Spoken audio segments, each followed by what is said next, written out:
Last week I discussed charging a reuse fee or royalty when existing construction drawings are reused. I told the story about the landmark Listerine court case and how vital a reuse or royalty agreement is. Not only having the agreement, but also what the agreement includes. And if you missed last week's video, there's a link below. Pause this one, check it out, then come back and let's go over the details of those agreements. When selling a plan to a homeowner, it's important to address how many times the homeowner can build that house. 1. And you should also specify exactly what can be done with what they are buying.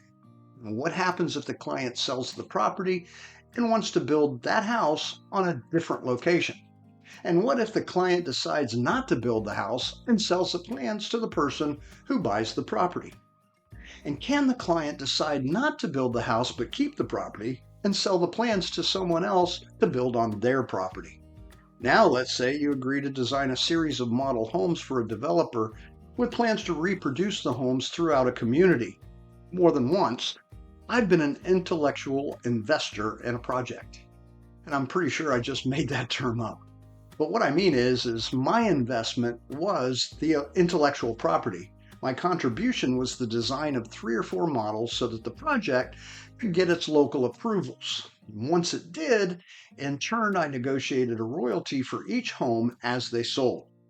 In other words, the designs are free if you commit to buying X number of plans for a specific rate and build within a certain time frame.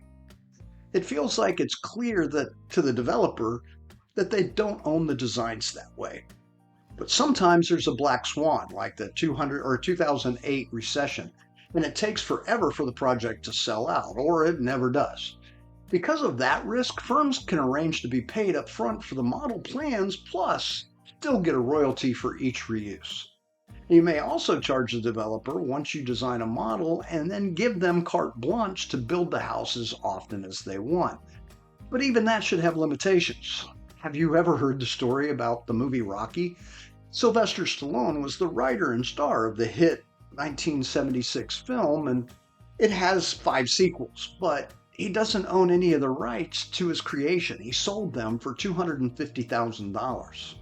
There have since been derivatives. 1 Rocky Balboa movie, 3 Creeds, and I hear there's another Creed in the works. Together, they've grossed around $750 million with not 1 royalty paid out to Sylvester Stallone. Now, my point is to clarify an agreement who owns what and how many reuses, in what forms, what locations, and for how long. Try and think of all the scenarios. What happens if there's a derivative of the original design that gets built? What happens if there's a code change while constructing the community and all the model plans must be updated? If you have E&O insurance, are you paying one set premium for the year, or is it based on the total value of every constructed home using your drawings? What other kind of plan maintenance might there be over time? And as I mentioned last week, the Designer Docs library includes a licensing agreement template and 4 licensing certificates. The certificates are designed to be printed on that pre-printed certificate paper like you buy at an office supply store. Now here's an example, the one used for multiple uses. Notice it's limited and non-transferable. It allows for modifications, but retains the copyrights. It allows for reproductions, but only for use for the home specified. As with any document, even though we have had a lawyer look at the Designer Docs, you should have your local attorney look them over as well. The entire Designer Docs library is either in Word or Excel, making them editable for your unique circumstances. And to gain access to the library, go to AIBD.org/store and purchase them for free, if you're a member. The library is only available to members. And once you've gone through the trouble of buying them for $0, the link to the library remains in the My Transactions part of your AIBD account, which you get to by logging into AIBD.org/hub. Now and then there are updates to the library, but the link always stays the same. Oh, and if somebody reuses your plans without arranging to pay you a reuse or royalty, that may be copyright infringement.